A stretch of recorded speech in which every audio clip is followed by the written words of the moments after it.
Number 10. Dimensional portals. Ayumarca is a mysterious archaeological location in Peru. It is also known as the Gate of the Gods. It can be found near Lake Titicaca, the very place the ancient Inca believed the world was born. They also believed Lake Titicaca would be the place where their souls returned after death. This lake was wildly important to the Inca people, so it's no surprise they made their gateway to the land of the gods here. The gateway doesn't look like much these days. It's a rough doorway carved out of the rock that you might not even notice if you were just walking by. Yet according to legend, it was used as a dimensional portal. It's not clear where exactly the portal may have gone, but it apparently went somewhere. Legend says that when the Spanish conquistadors arrived in the area to pillage and kill, a priest named Amaru Meru activated the portal for the final time, walked through it, and was never seen again. Ever since, the door has remained dormant. It's also quite interesting that Ayumarca sits upon a ley line, a vein of great natural power, directly connected to the more famous Gate of the Sun at the archaeological site of Tiwanaku in Bolivia. This place is also said to be a portal, powered by energy emanating out of the ley line. There is no scientific evidence that any of this is true.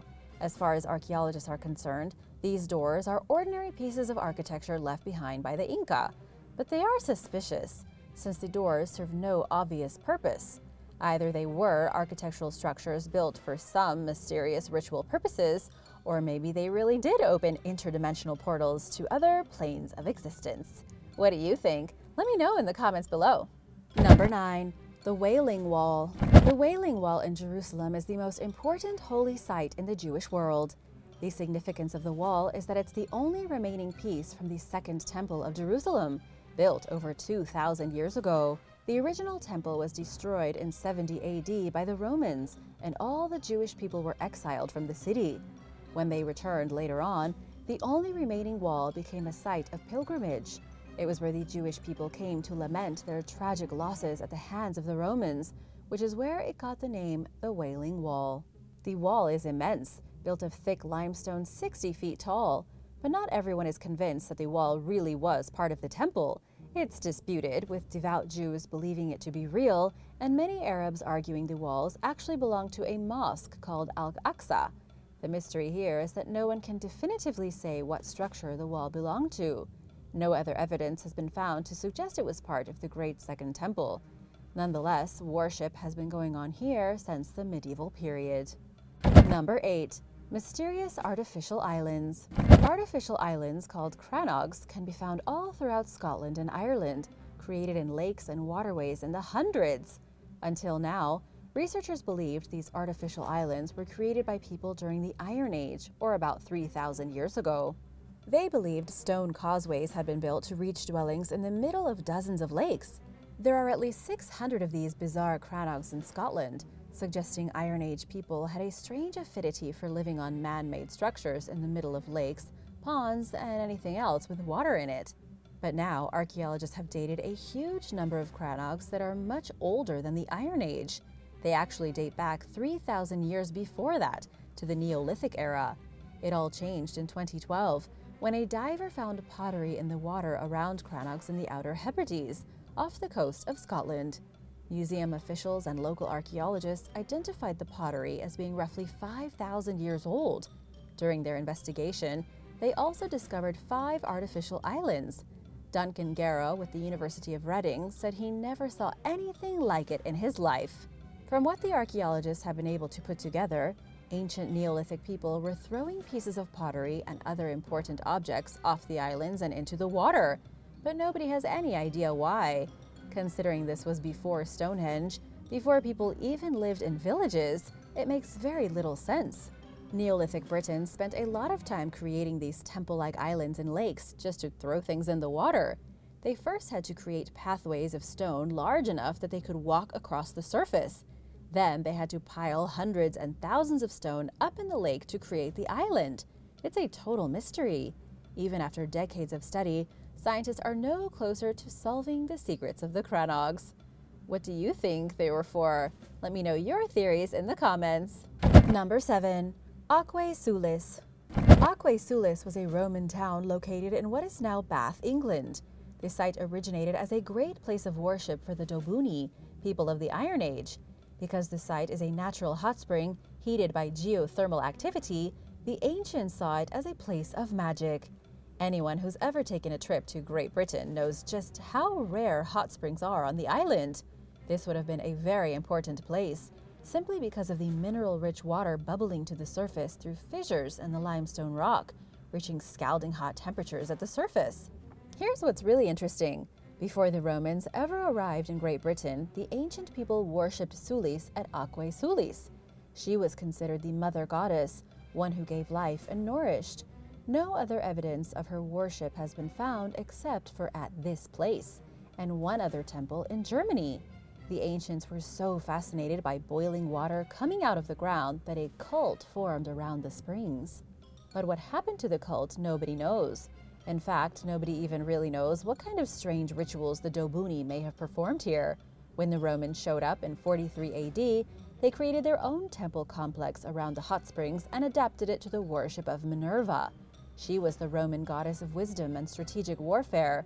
Over the years, the Romans continued to build baths here until the whole city was one big spa retreat. Number 6. Atlantis in the Sahara. The lost city of Atlantis may just be hiding in plain sight in the middle of the Sahara Desert.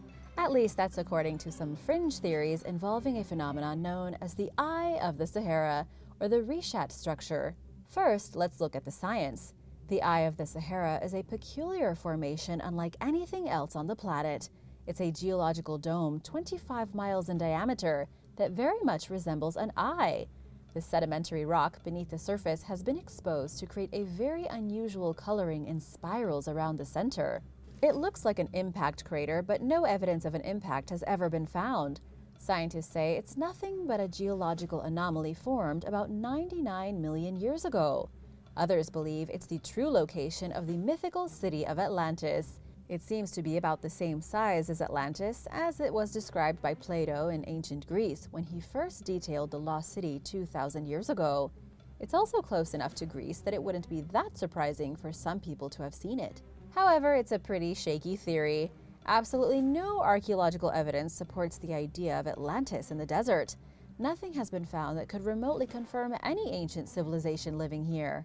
Unless Atlantis was slurped into the earth by some kind of enormous sinkhole, it likely was never here.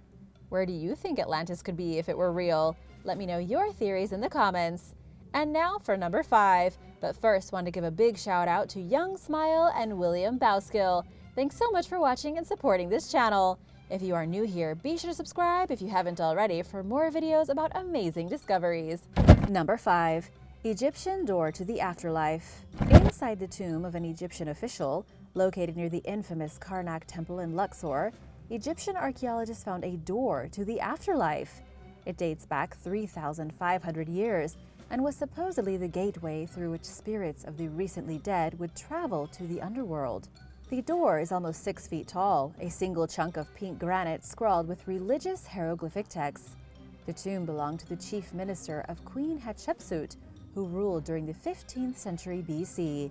Hatshepsut's mortuary temple is located nearby in another part of Luxor. The fact that her minister got his very own tomb with his very own portal to the afterlife goes to show just how important the Egyptian advisors were to their rulers. This fascinating phenomenon is not limited to this location, however. Doors to the afterlife can be found in almost every major tomb. These are false doors that were installed in the western walls of tombs, usually in front of offering tables laid out with food and drink for spirits. The Egyptians believed that after a person was buried and their tomb was sealed, their spirit would come free, have a bit of a feast, and then move through the door and into the next world. Number 4. The Dead Cities of Syria. The dead cities of Syria are scattered across the northwest region of the country. There are over 700 abandoned settlements that date back to the days near the end of the Roman Empire and the rise of the Byzantine. They were built between the 5th and 8th centuries, then promptly abandoned. The whole area is awash with the ghostly ruins of both homes and businesses. What's even more shocking is that most of the dead cities are quite well preserved. The villages and towns still have their houses standing. There are still funerary monuments, sanctuaries, pagan temples, and much more. To understand why the region turned into a series of abandoned ruins, we need to look at the climate. These places were once major agricultural producers. They grew wheat and grapes and produced olive oil and wine. But when the climate changed, drought decimated the area. Temperatures increased, the land became barren, and over time, the villages were deserted. There is very little mention of them in the history books between the 12th century and today. Not since the Eastern Roman Empire has anyone officially lived here. Number 3. Gobekli Tepe. The archaeological site of Gobekli Tepe is the most mysterious in the world, without a doubt.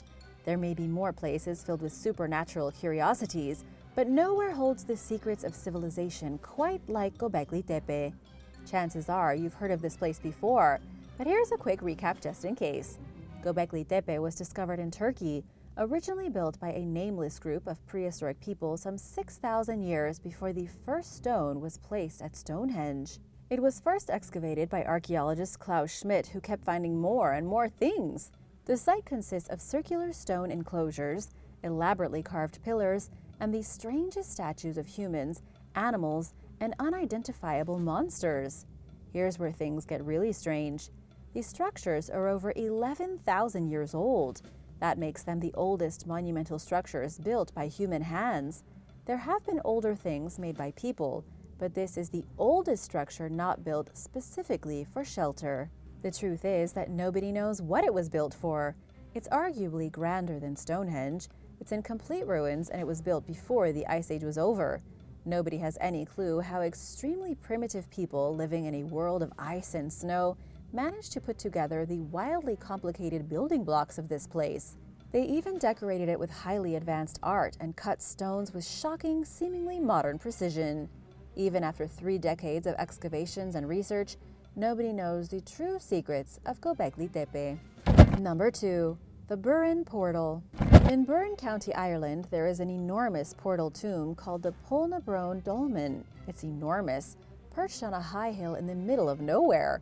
All that stands of the tomb today are its 3 standing stones and a very heavy capstone on top. Archaeologists have dated it back to around the year 4200 BC, although nobody has been able to figure out exactly what it was used for. We know it's the second biggest and most impressive out of the 172 dolmens found in Ireland, but we don't know if it was used specifically as a collective burial site, if its purpose was as a part of an ancient ritual, or a simple territorial marker. When the site was excavated back in 1986, 33 human remains were found buried underneath it. But what's odd is that most of the bodies appear to have been buried after the dolmen was already there. The plot thickened in June of 2020 when archaeologists found evidence that one of the people buried here was an infant with Down syndrome. Many of the bodies showed signs of arthritis. Their teeth showed evidence of malnutrition. Plus, all the bodies were buried haphazardly. None of the skeletons were intact, meaning the dolmen probably wasn't meant to be a permanent burial place. It's just that 33 unlucky people had their remains left underneath it and then forgotten. There was even a baby found buried underneath the portico. It's highly likely that the ancient people of Ireland did whatever they did here on purpose. It may have been religiously significant or had something to do with superstition. But sadly for us, archaeologists haven't been able to figure it out. Number 1. PostBabylonian Settlement. A team of Russian archaeologists and their Iraqi colleagues discovered a mysterious settlement in the Dekar Governorate of Iraq. The settlement dates back to just after the end of the Babylonians, found about 20 miles from the major ancient city of Ur. Right now, it's unclear who built it, but archaeologists have some interesting theories. The settlement was founded 4,000 years ago and is one of 1,200 archaeological sites in the region. Remember, this is ancient Mesopotamia, the very cradle of civilization. Head of the Russian excavation, Alexei Diakonov, says the team started their research here in 2019. After excavations at the site, Alexei speculated it could have been the capital city of an unknown state that rose up after the fall of Babylonia. It was in the middle of the 2nd millennium BC when the Babylonians suffered a political collapse that caused the slow but steady destruction of urban life. In the aftermath, minor kingdoms rose and fell, and this very well may have been the capital of one of them. It's a fascinating mystery because there is just no way archaeologists can figure out the secrets of these unknown people, where they came from, where they went, or who their descendants might be. Thanks for watching! What kinds of secrets do you think are waiting to be discovered under the sands of old Mesopotamia? Let me know in the comments below, and be sure to subscribe if you haven't already, and I'll see you soon for more videos like these. Bye!